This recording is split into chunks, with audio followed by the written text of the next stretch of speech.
Et pour ce soir, j'ai le plaisir de recevoir à la compassion un merveilleux serviteur de Dieu. Il y a tellement de choses à dire sur lui. Il est vraiment la manifestation de la simplicité. Et Jérémie, quand je le regarde, c'est comme s'il a un pied au ciel, un autre pied sur la terre. Et ça fait un bout de temps, je le suis sur Internet comme vous tous, j'apprécie son ministère, on échangeait un tout petit peu. Mais pendant le jeûne d'Alpha 40, Dieu m'avait posé une question bizarre. Il m'avait dit, Marcelo, tu as combien d'amis? Et puis je lui ai présenté mes amis. Et puis il m'a dit, comment tu les as eus? J'ai raconté l'histoire. Et puis il m'a dit, est-ce que tu as, parmi ces amis, combien de fois c'est toi qui as fait le premier pas? Et quand j'ai compté, souvent ce sont eux qui faisaient le premier pas. Et après, j'acceptais d'être leurs amis et on travaillait ensemble, ça fait des années. Alors il m'a dit, tu vois, le prophète Jérémie, je veux qu'il soit ton ami. Alors tu vas lui demander de devenir ton ami. Tu t'imagines ça? Ah. Et puis Dieu m'a dit, je veux qu'il devienne ton ami. Il fait partie de ta destinée. Pour les années qui viennent, il doit être dans ta vie parce qu'il y a des choses que j'ai mis en lui et tu dois être son ami.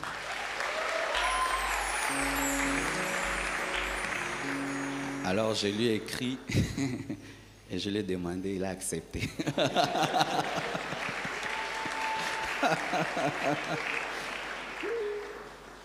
Et vraiment, des fois, je n'ai même pas besoin de savoir ce qu'il pense. Je sais ce qu'il pense, comment il est. C'est comme si dans la vie, pendant que Dieu te forme, il forme aussi quelqu'un d'autre. Pendant qu'il t'apprend des choses, il apprend les mêmes choses à quelqu'un d'autre. Vous n'êtes pas dans la même ville, vous n'êtes pas dans le même pays, mais Dieu vous enseigne les mêmes choses. Je prie que Dieu te donne des amis de ta destinée. Oh, que Dieu te donne des amis de ta destinée.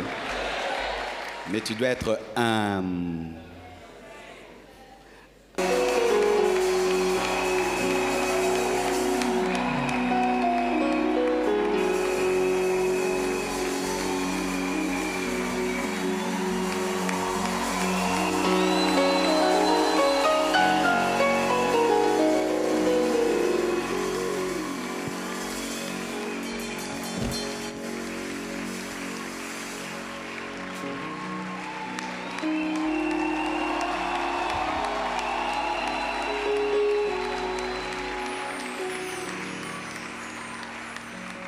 Merci Seigneur pour votre amour manifesté. C'est vraiment une joie pour moi que d'être au milieu de vous. Certains d'entre vous, vous me voyez tous les jours, mais moi je ne vous vois jamais. Et c'est ma revanche aujourd'hui, je suis sorti de la télé.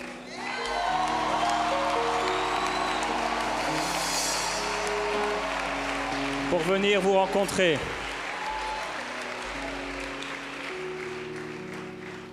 Et un peu partout où je peux aller, j'ai cette même joie de voir l'amour des frères et des sœurs. Quelle grâce et quel privilège d'être dans la famille de Dieu et de se sentir à la famille partout où on va. Et je veux remercier, comme Pasteur Marcelo l'a raconté en quelques mots, notre rencontre. Pasteur Marcelo, merci. Comment ne pas aimer Pasteur Marcelo? Rien que son visage.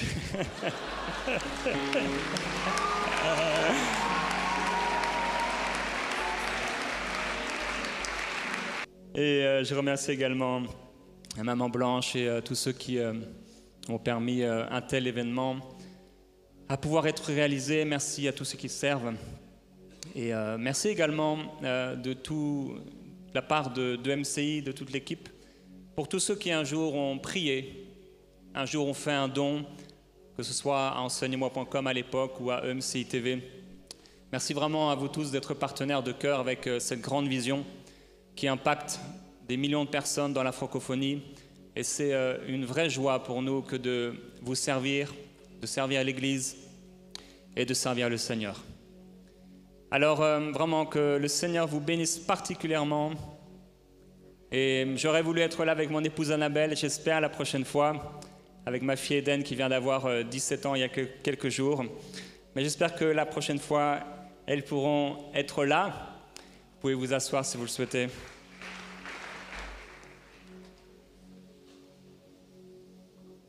Seigneur, je veux te remercier de ton amour merveilleux et extraordinaire.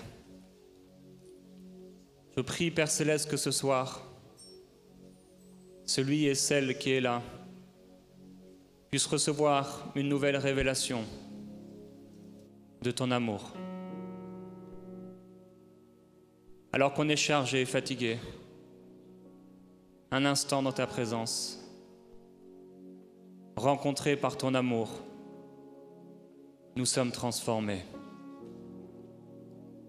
nous sommes changés.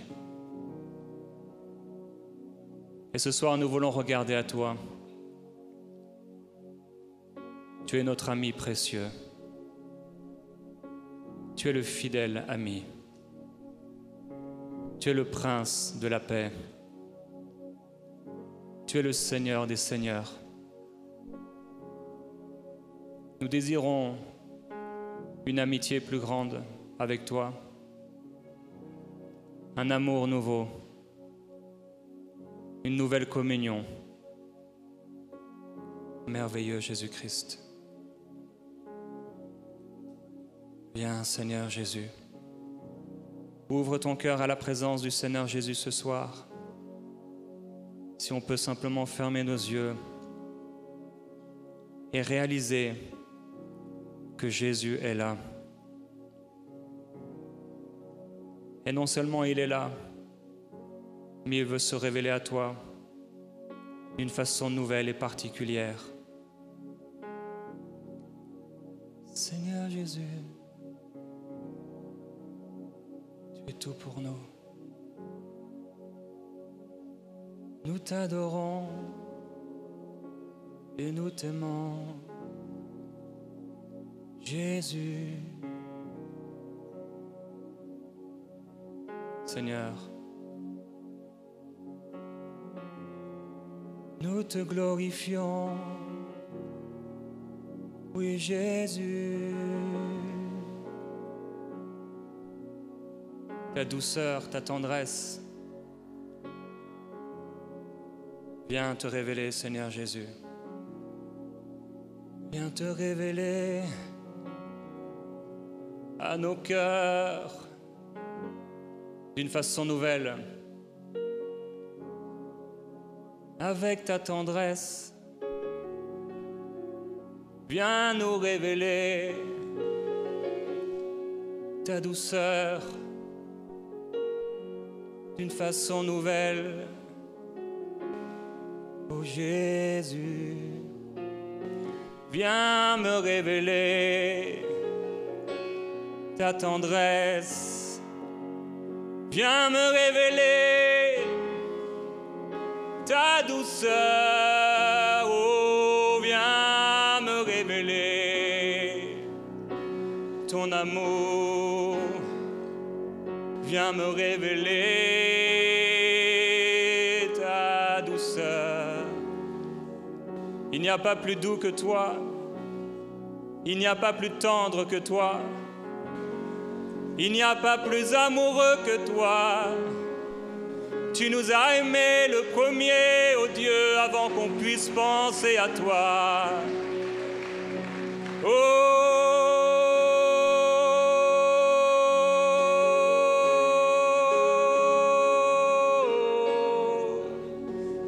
ta tendresse, Seigneur. Ta douceur, ô Jésus. Dis-lui, Seigneur, viens révéler ta douceur et ta tendresse.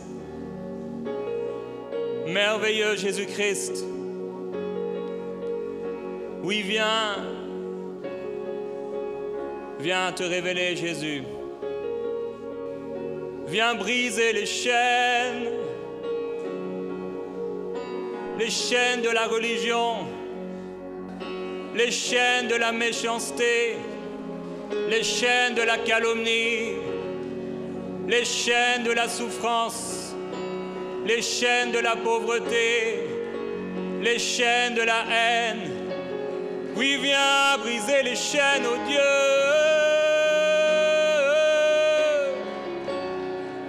Viens nous révéler ta tendresse, ton amour, ta douceur. cœur. Viens, Seigneur, me révéler ta douce présence manifestée. Tu as dit,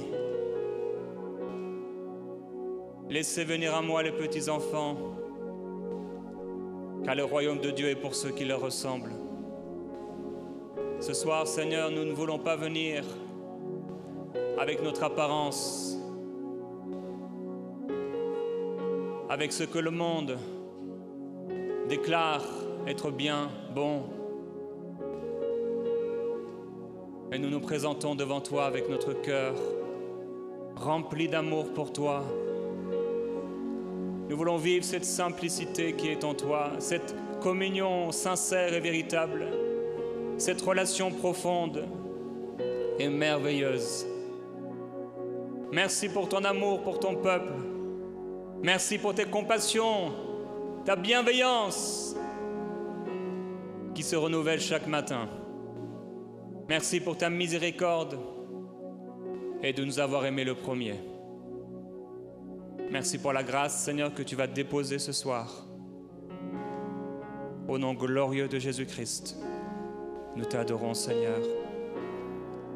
Amen.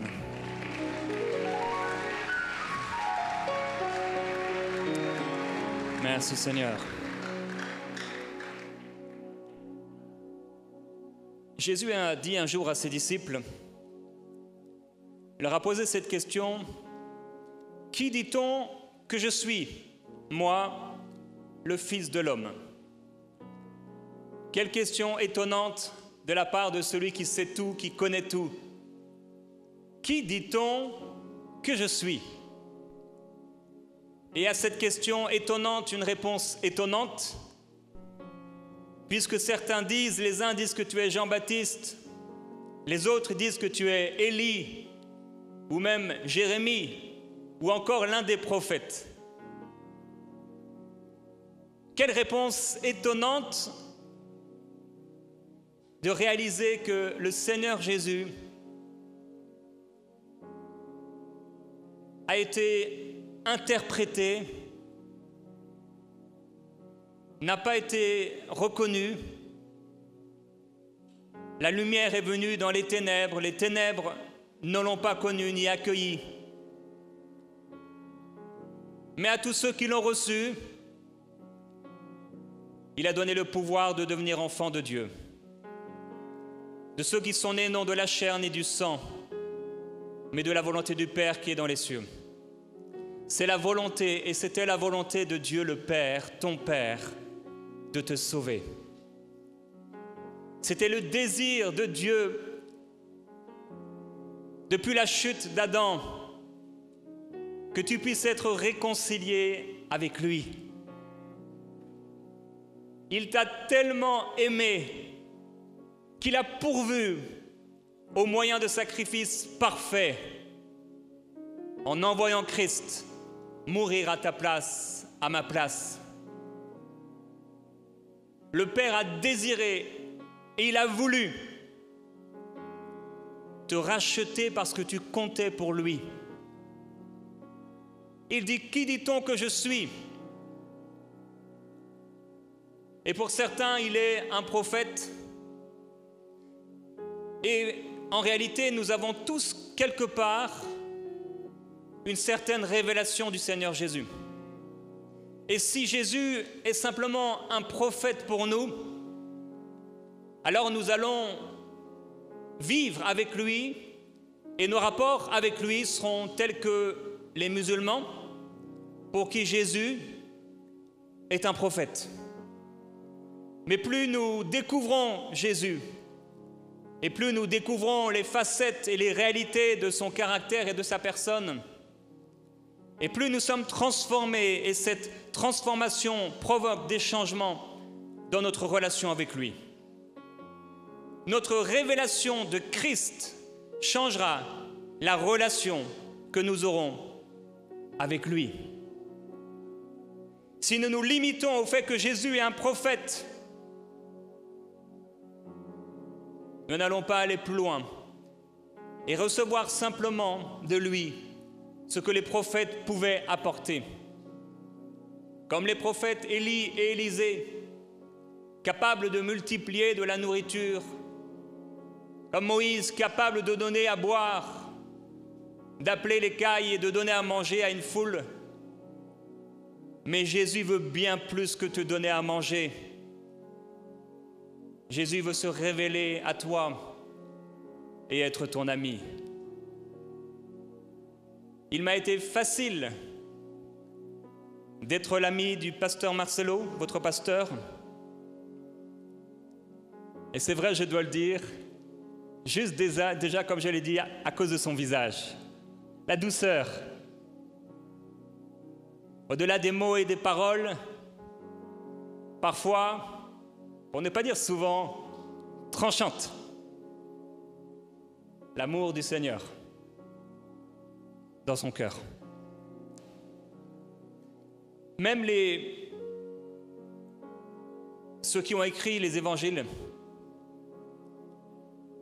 nous révèlent le Seigneur Jésus d'une certaine façon. Matthieu, Marc, Luc et Jean n'ont pas la même révélation du Seigneur Jésus. Pour Matthieu, il le présente comme le Messie, fils d'Abraham, fils de David, un juif. Marc, lui, va nous présenter le Seigneur Jésus qui travaille toute la journée et qui prie toute la nuit. Un Seigneur qui est présenté, et Marc le présente, qui il est, ce qu'il a fait et de quelle façon il l'a fait. Luc nous présente l'humanité de Jésus. Et Jean, lui, sans détour, nous présente directement la divinité du Seigneur étant le Fils du Dieu vivant, la parole de Dieu, la lumière, la vie éternelle, le vrai Dieu. Finalement, Jésus demande aux disciples, « Mais vous, qui dites-vous que je suis ?»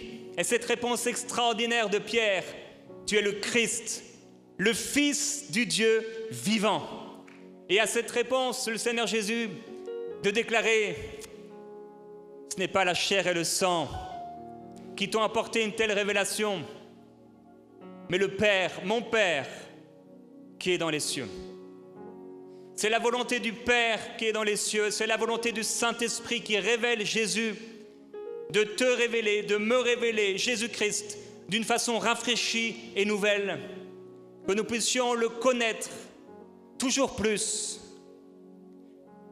La révélation de Pierre va l'amener automatiquement, quelques jours plus tard, 6 jours plus tard, Jésus amène Pierre avec 2 disciples sur cette montagne de la Transfiguration.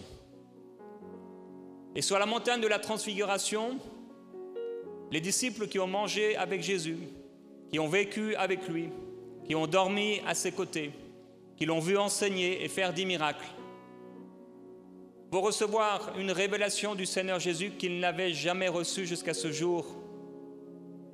Ils vont voir la gloire du Seigneur se manifester, le visage de Jésus devenir comme le soleil, ses vêtements comme une lumière phosphorescente, et la nuée lumineuse les couvrir et entendre la voix du Père, « Celui-ci est mon Fils bien-aimé, en qui j'ai mis toute mon affection, écoutez-le. » La façon dont nous voyons, dont nous découvrons et dont nous expérimentons Christ aura un impact significatif dans notre relation avec lui. Et ces révélations devraient provoquer des changements dans notre relation avec les autres. Pour certains, il est l'agneau. J'aime Jésus, agneau de Dieu, immolé, qui ôte les péchés du monde. Pour d'autres, il est le lion. Pour d'autres, Jésus est un maître dur et méchant, ce qu'il n'est pas en réalité. Pour d'autres, il est un feu dévorant. Jésus ne s'est jamais manifesté dans ma vie de cette façon-là. D'autres voient encore en lui la manifestation en chair de l'Éternel des armées. qui dites-vous que Jésus est? Qui est Jésus pour vous? Il y a une chantre qui a écrit un magnifique chant en anglais qui veut dire combien Dieu nous aime. Et un jour, elle avait tellement soif de pouvoir connaître le Seigneur Jésus. Un jour, le Seigneur lui donne une vision. Et dans cette vision, alors qu'elle est là, elle lui a demandé « À quel point m'aimes-tu » Je ne sais pas quelle question vous aimeriez poser au Seigneur s'il vous apparaissait ou si, en vision, vous le voyez. Et cette jeune femme a posé cette question à Jésus, « À quel point m'aimes-tu » Et là, Jésus a étendu ses bras et les bras de Jésus se sont étirés, étirés, étirés. Encore, encore et encore, jusqu'à ne plus pouvoir voir jusqu'où allaient les bras du Seigneur. Et Jésus riait. Et Jésus lui a dit en riant, « Je t'aime comme cela, encore, encore, encore et encore. » Un amour extraordinaire. As-tu déjà vu Jésus rire? Sais-tu qu'il peut rire? Sais-tu qu'il est heureux, joyeux et rempli de compassion? Un peu plus tard, elle a reçu une autre vision, quelques jours après cette première vision. Et Jésus a commencé à lui parler et à lui dire que le Père aimait, était heureux quand il la voyait l'adorer. Et là, cette jeune femme qui s'appelle Kim s'est mise à pleurer et le Père l'a pris et l'a mis dans la paume de sa main. Elle était là, assise, toute petite, dans la main du Père. Et le Père l'a rapprochée de son cœur. Et là, en s'approchant du cœur du Père, elle a vu une forme comme un trou qui convenait parfaitement à sa personne. Et Dieu l'a installée dans ce trou, comme un moule qui s'adaptait parfaitement à elle. Et là, elle s'est sentie en totale sécurité. Le Père lui a dit que c'est là qu'elle avait été créée, que c'est là qu'elle demeurait, que c'est là qu'il la gardait dans son cœur. Il lui a dit, voici à quoi j'ai pensé quand je t'ai créé, à combien j'allais être heureux de te voir, heureux quand tu allais m'adorer. Et Dieu lui a dit, j'aime la façon dont tu m'aimes, dont tu m'adores. J'aime la façon dont tu es drôle. Elle trouvait ça fou que Dieu puisse la trouver drôle. Et alors qu'elle était maintenant prosternée, allongée, Dieu était en train de déverser son amour sur elle, un baptême d'amour. Et c'est à ce moment-là qu'elle a compris que Dieu l'aimait d'un amour fou et qu'il l'avait rendue spéciale, particulière et unique pour lui. Je suis tellement heureux et reconnaissant au Seigneur de ce qu'il nous aime. Il aime notre personnalité. Notre caractère est appelé à changer, on est appelé à aller de gloire en gloire. Mais c'est lui qui t'a donné la personnalité que tu as. Certains ont une personnalité qui peut paraître un peu craintive. D'autres ont une personnalité, on dirait que rien ne peut les arrêter. D'autres ont une personnalité qui les rend drôles facilement.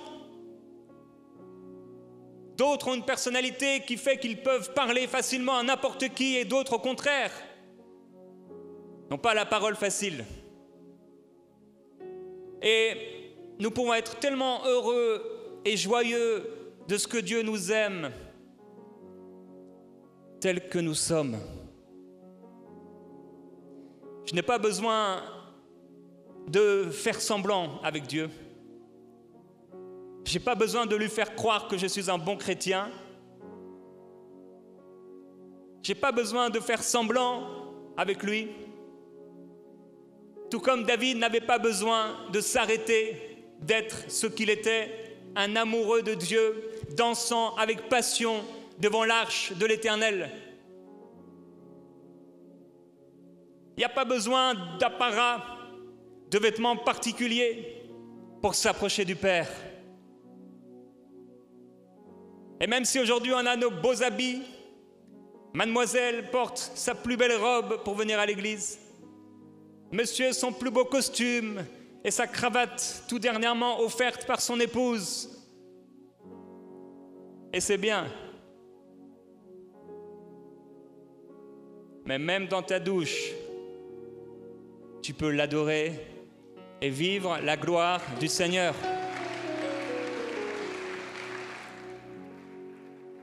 Jean-Baptiste avait un vêtement de poil et il était en communion avec le Père. Il n'est pas question de l'habit que tu portes, ni de l'argent que tu as dans les poches, mais de ton cœur. Il est question, au-delà de tes paroles et de tes mots et des louanges que tu répètes, qui sont affichés aux écrans et qui te sont proposés par ceux qui conduisent la louange, au-delà de ces mots et de ces paroles, c'est avant tout ton cœur que Dieu cherche. Parce que Dieu t'aime.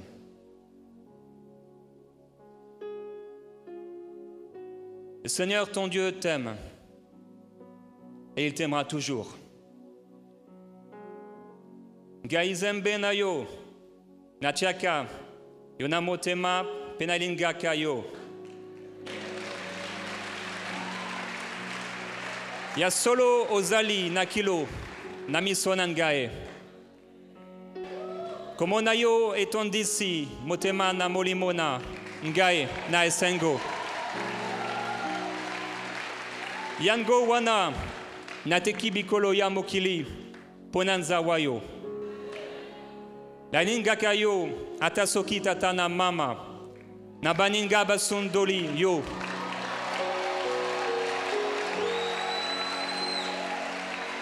Ngae zambe na yo, nakosundola yote. Nalakaki yote, nakozala senayo. Penasala yaki, bo yokani na yo. Bongo okomaki, gangae. Solo na linga kayo. C'est la deuxième fois.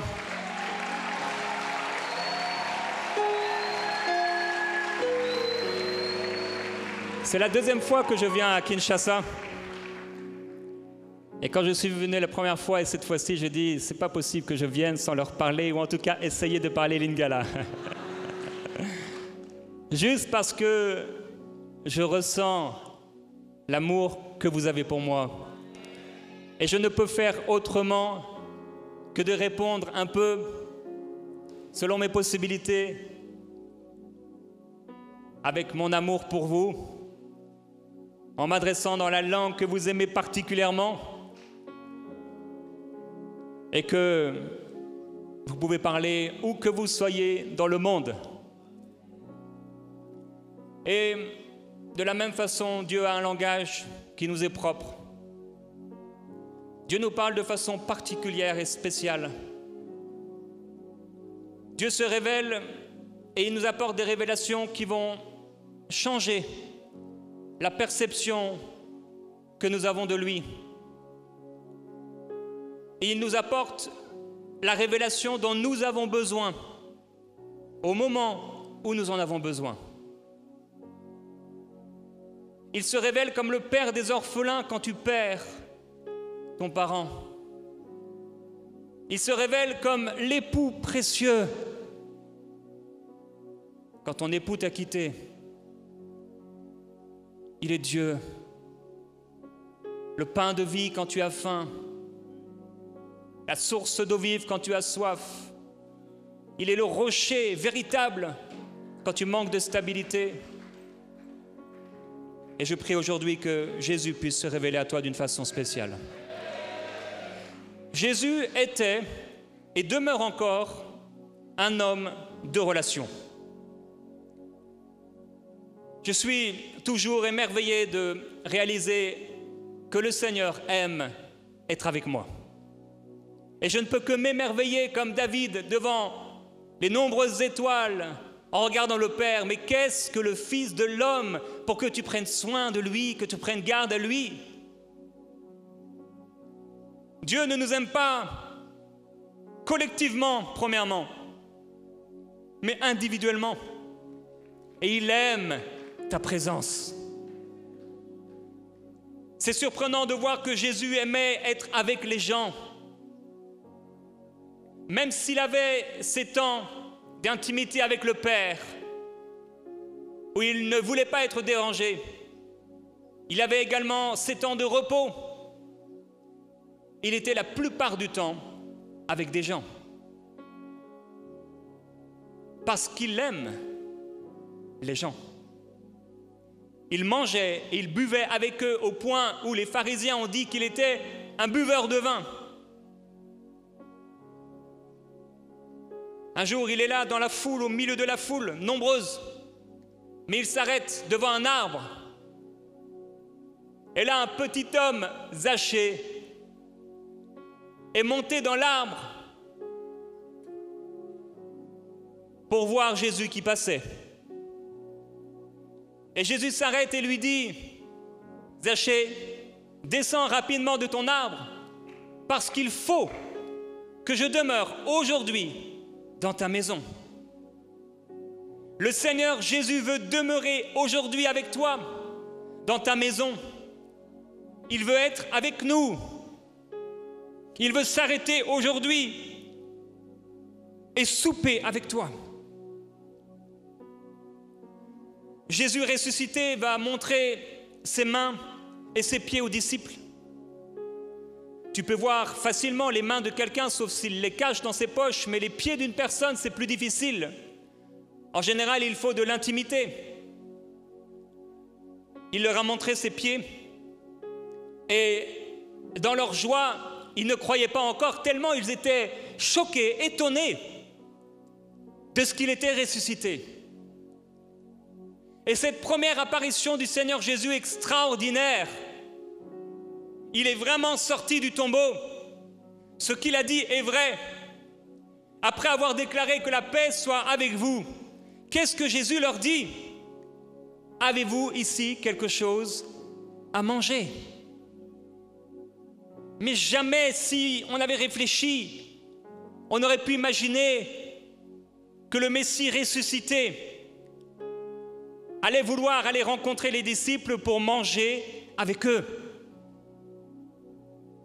À aucun moment on n'aurait imaginé que Jésus, le roi des rois, le Seigneur des seigneurs, la divinité et l'humanité en un seul être, allait venir assis sur l'ânon, le petit d'une ânesse, pour entrer à Jérusalem. Il y a une telle humilité dans le Seigneur Jésus, et il y a un tel désir de manger avec toi. Et ils lui ont présenté un morceau de poisson grillé, un capitaine ou je ne sais pas, et un rayon de miel. Et il en prit et mangea devant eux. Il n'avait pas autre chose à faire que de manger avec les disciples. Il n'y avait pas quelque chose de plus important. Il n'y avait pas des nouvelles doctrines, il n'y avait pas des révélations. Pourquoi il n'a pas demandé aux disciples, mettez-vous à genoux maintenant et vous allez prier pendant 12 heures?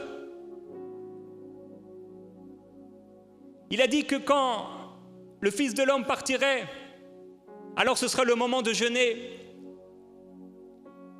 Mais là, il revient et il choisit de manger avec eux. Il n'y avait pas quelque chose de plus important que de manger.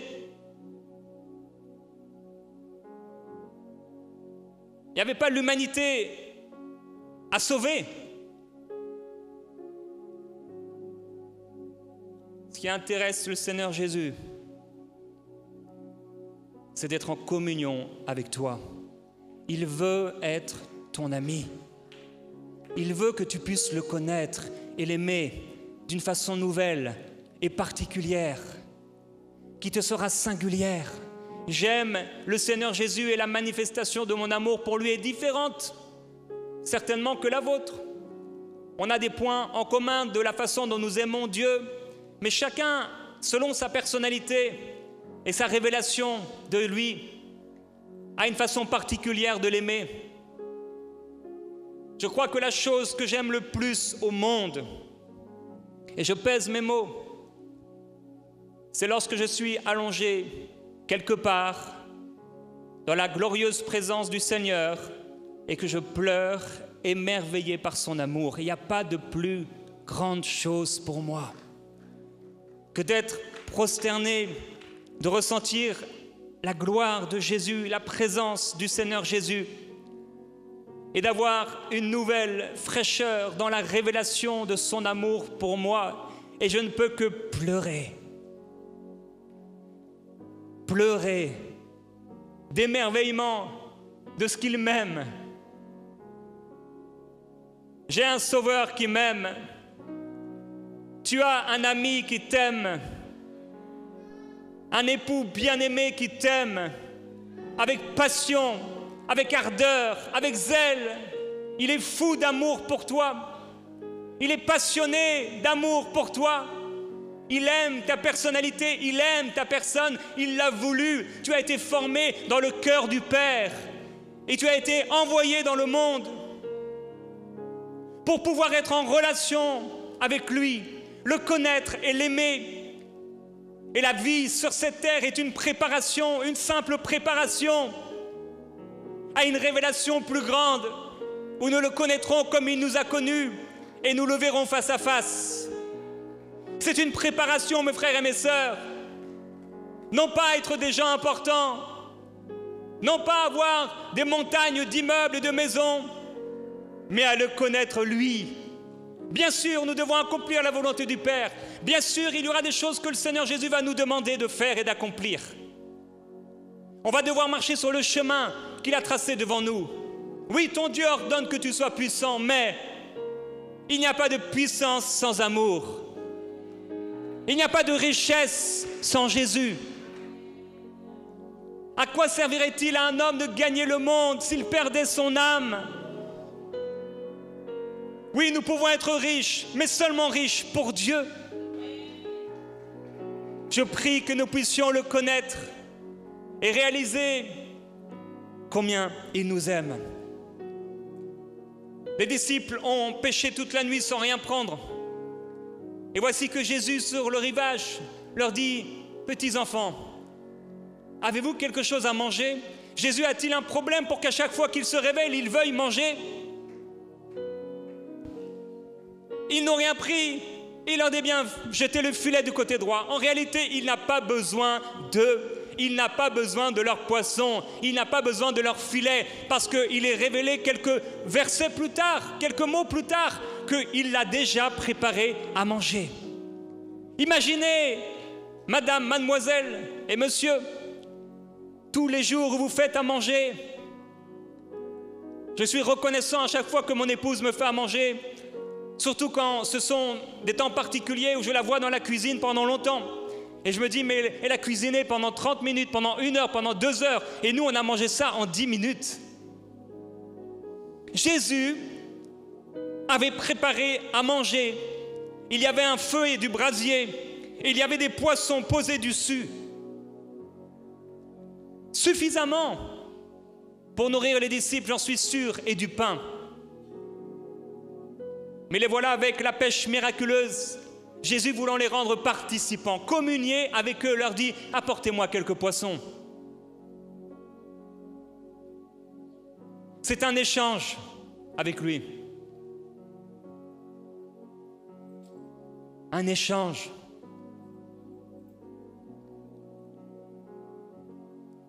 Je ne sais pas qui a déjà vu l'émission Prière inspirée. Vous pouvez lever la main. Qui la regarde au moins une fois par semaine? Vous êtes plusieurs, nombreux. Et vous recevez de Dieu à travers moi. Mais vous voyez, ça va dans un sens. Et c'est pourquoi à chaque fois je suis heureux de voyager et j'aime voyager. Pas pour prêcher, parce que je prêche devant une caméra, des caméras et un studio vide et grand, presque tous les jours. Mais pour vous voir, pour voir vos visages, même de loin, ceux qui sont assis au loin. Communier, la communion. Et ce serait différent encore que de manger avec vous. J'ai aimé voir les enfants du pasteur Marcelo et Maman Blanche hier. Pour moi, c'était un des meilleurs moments que j'attendais, juste les voir. Jésus a dit, je suis à la porte et je frappe. Et si quelqu'un ouvre la porte, j'entrerai et je souperai avec lui. Il a préparé les noces et les noces sont prêtes. Et là encore, nous communierons avec lui. J'aimerais partager avec vous sur la douceur de Jésus. Il est écrit, Zacharie, comme il l'avait prophétisé, « Voici ton roi qui vient à toi, plein de douceur, et monté sur un âne, sur un ânon, le petit d'une ânesse. » Et s'il est vrai que, arrivé dans la ville, il va chasser les vendeurs du temple, leurs clients, il va renverser les comptoirs des changeurs d'argent, cet événement a été si marquant qu'on en a oublié la douceur de Jésus. Paul va dire aux Corinthiens, « Qu'est-ce que vous préférez, que je vienne chez vous avec un bâton ou avec amour et dans un esprit de douceur ?» Bien sûr, il voulait toujours venir et visiter les croyants avec amour et dans un esprit de douceur. Paul va dire, frères et sœurs, si un homme vient à être surpris en faute, vous qui êtes spirituels, redressez-le dans un esprit de douceur et veillez sur vous-même parce que toi aussi tu peux être tenté. Il y a une grande douceur en Jésus. Et j'aimerais que nous puissions la connaître, que tu puisses la connaître. Jésus s'est élevé devant Dieu comme une faible plante, comme une racine. Cette faible plante, cette racine qui sortait de cette terre desséchée, il y avait une si profonde douceur en elle. Il était semblable à un agneau qu'on mène à la boucherie, à une brebis muette devant ceux qui la tondent. Une telle douceur. C'est pourquoi les pharisiens ne l'ont pas reconnu. Ils s'attendaient à voir un roi qui allait écraser les ennemis d'Israël, qui allait éventrer les femmes enceintes, qui allait rendre estropiés et paralyser les gens en les frappant. Ils pensaient voir un roi autoritaire, un dictateur. Mais voilà que Jésus mange avec les simples gens. Il pardonne la femme adultère. Il fait du bien à ceux qui sont malades. Il va avec les rejetés, avec les lépreux. Il s'est abaissé jusqu'à nous. Il y avait une telle simplicité, il y avait une telle humilité, il y avait une telle douceur en lui qu'ils ne l'ont pas reconnu. Oh mon frère, ma soeur, j'aimerais que quand la douceur de Jésus te visite, tu puisses savoir que c'est lui. Le royaume de Dieu ne vient pas de façon à frapper le regard, et il en est de même de la personne du Saint-Esprit ou de l'Esprit de Jésus. Il vient avec une telle douceur. Il se révèle à ceux qui le cherchent et ceux qui le cherchent de tout leur cœur. Il n'était pas dans le tremblement de terre, il n'était pas dans la tempête, il était dans le son subtil et doux. On aime la tempête, on aime les éclairs, le tonnerre, mais la plupart du temps, le Seigneur Jésus se révèle dans un doux murmure, un murmure doux et subtil.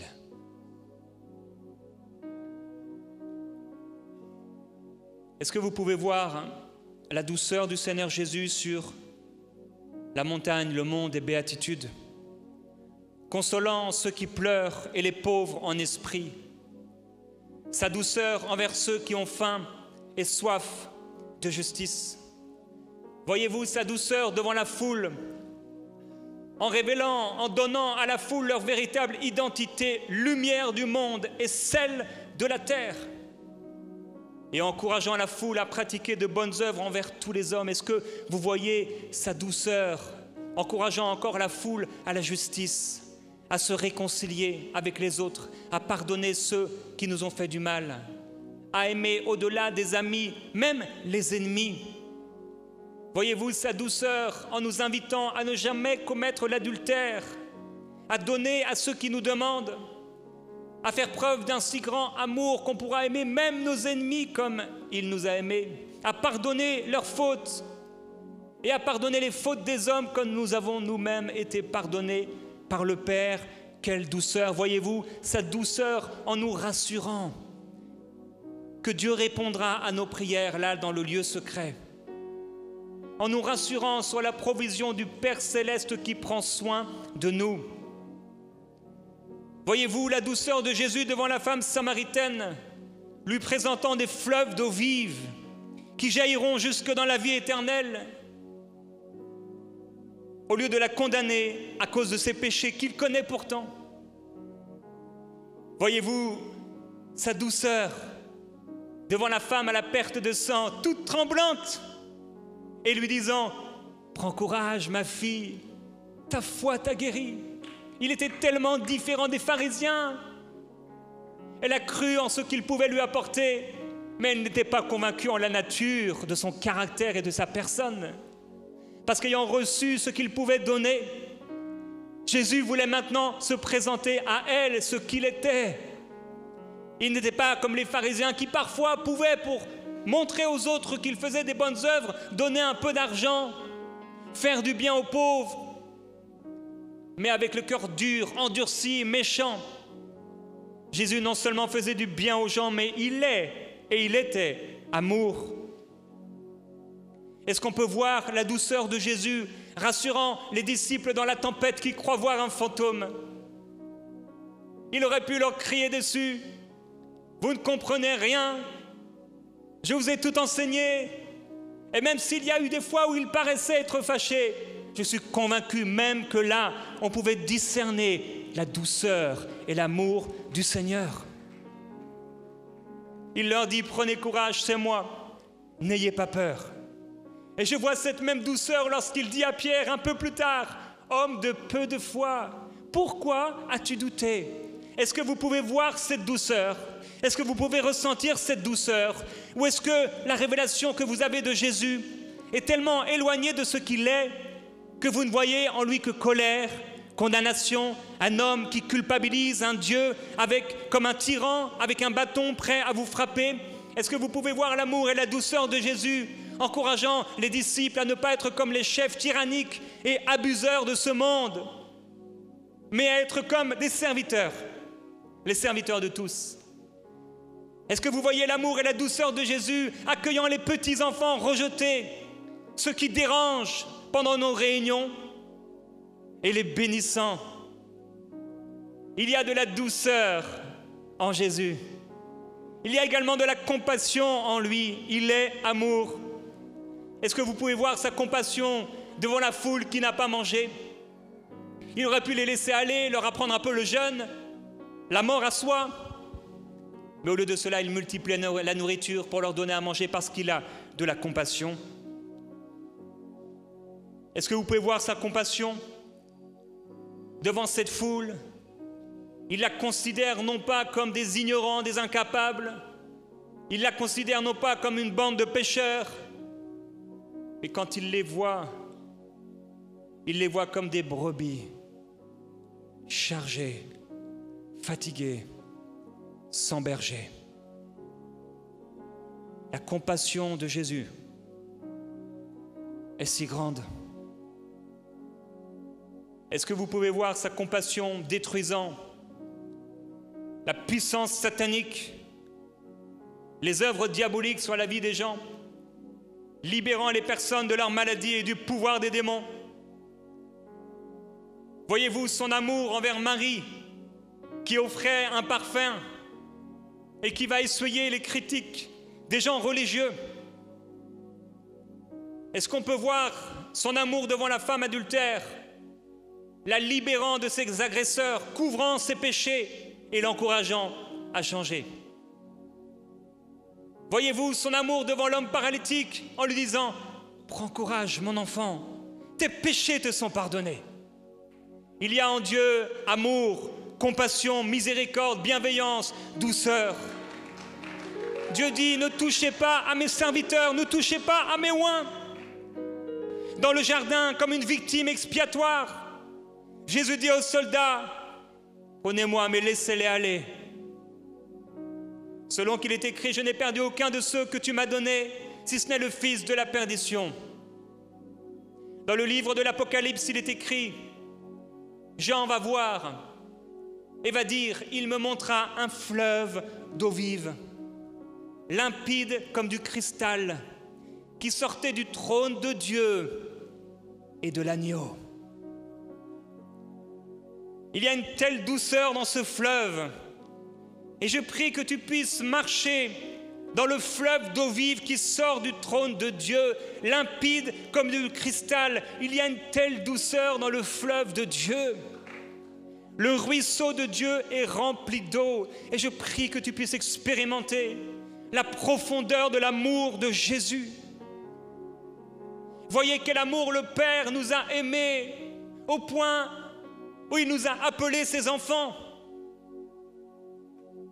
Pour nous, nous l'aimons parce qu'il nous a aimés le premier.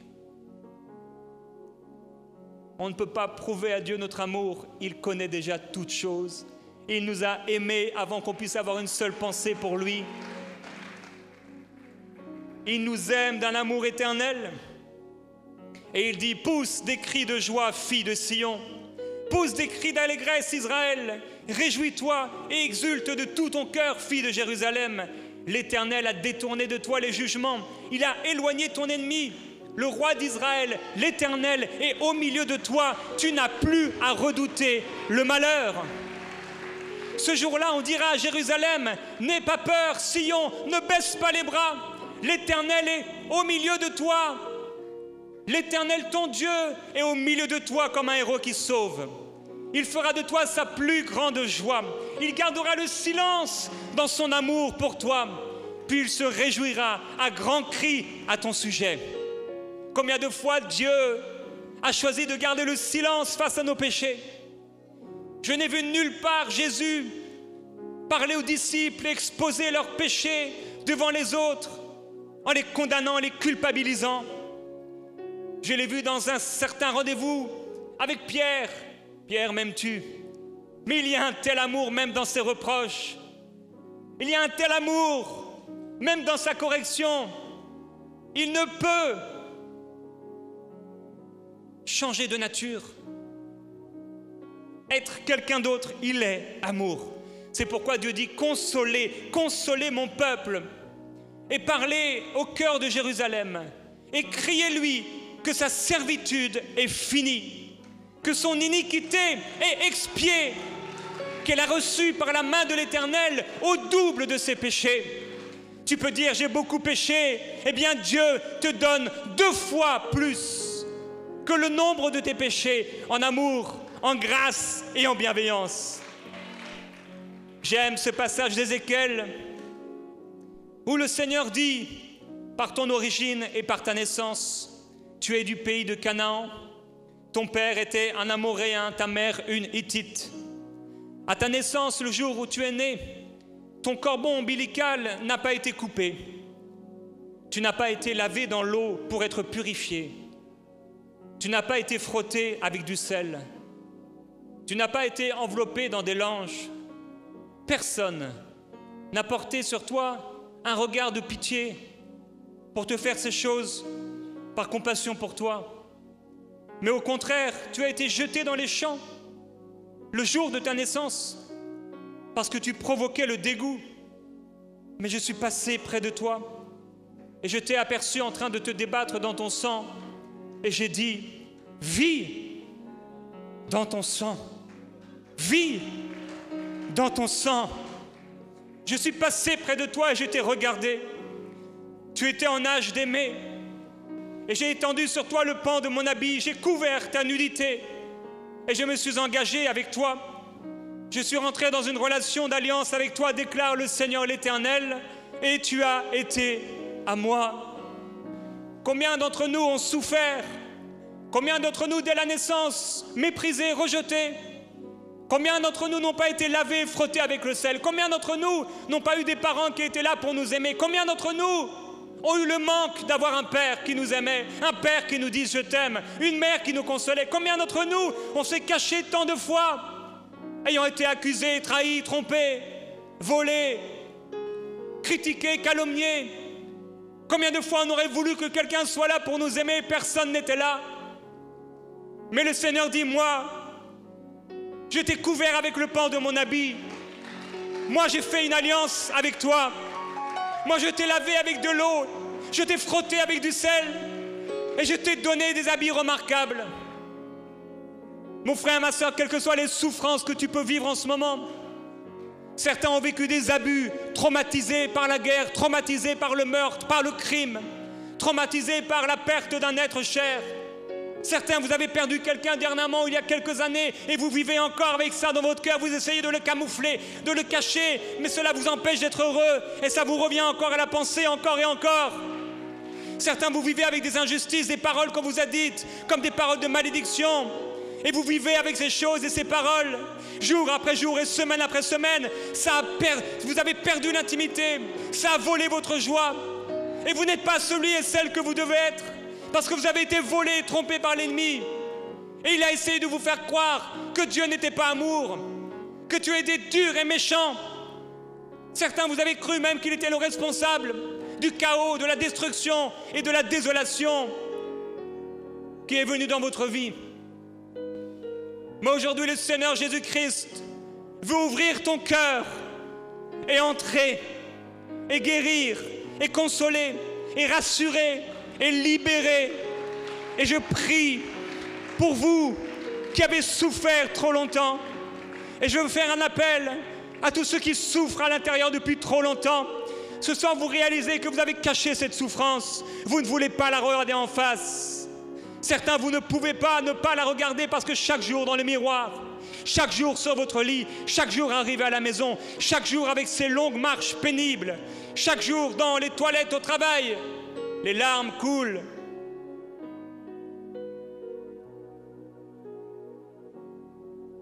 Le Seigneur Jésus veut te consoler. Le Seigneur Jésus veut te donner une révélation nouvelle de son amour. Je me souviens de ce 1er janvier 2003, comme il a été dit dans cette vidéo. Dans ma voiture, conduisant,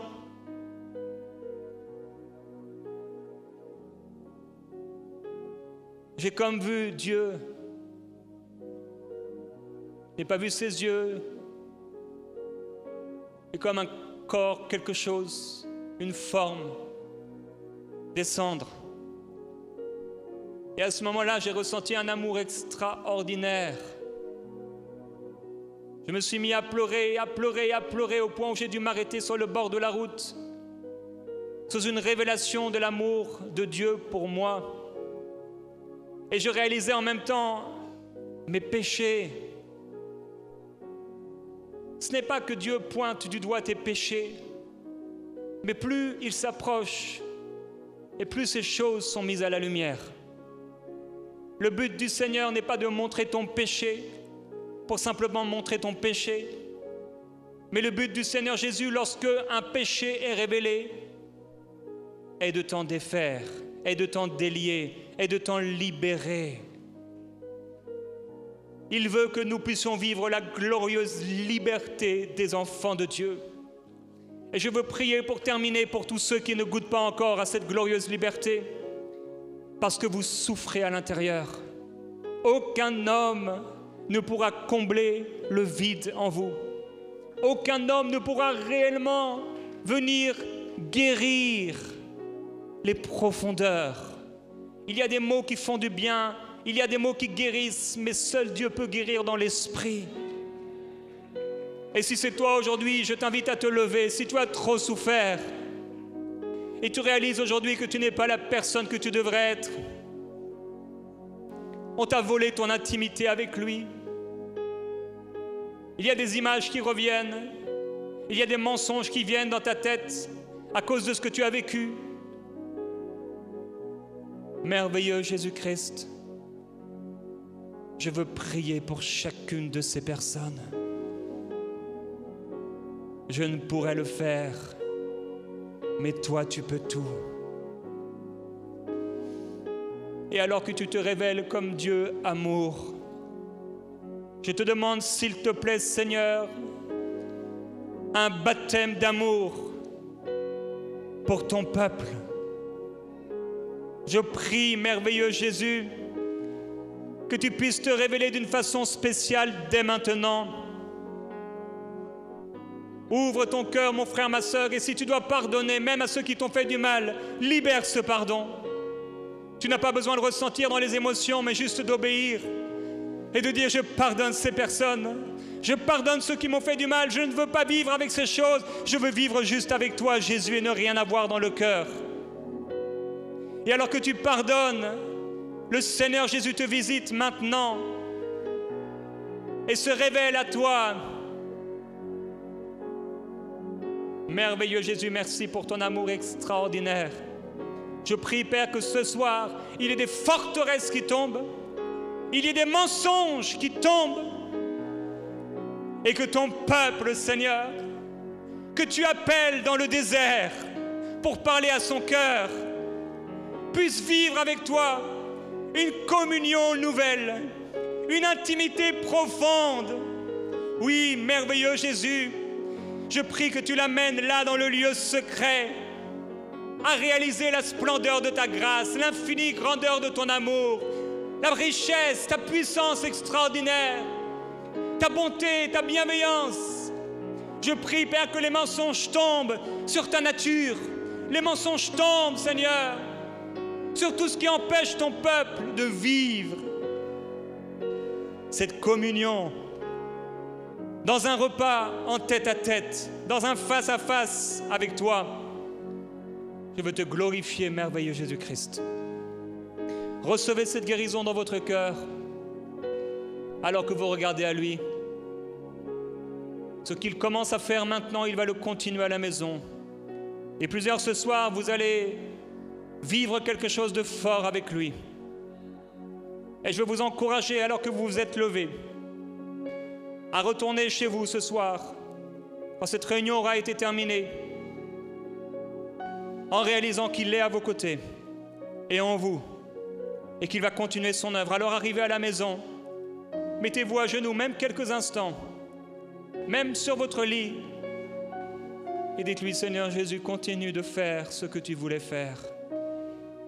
Certains, vous allez vivre des délivrances, des guérisons extraordinaires et entrer dans une nouvelle saison de communion et d'intimité avec lui.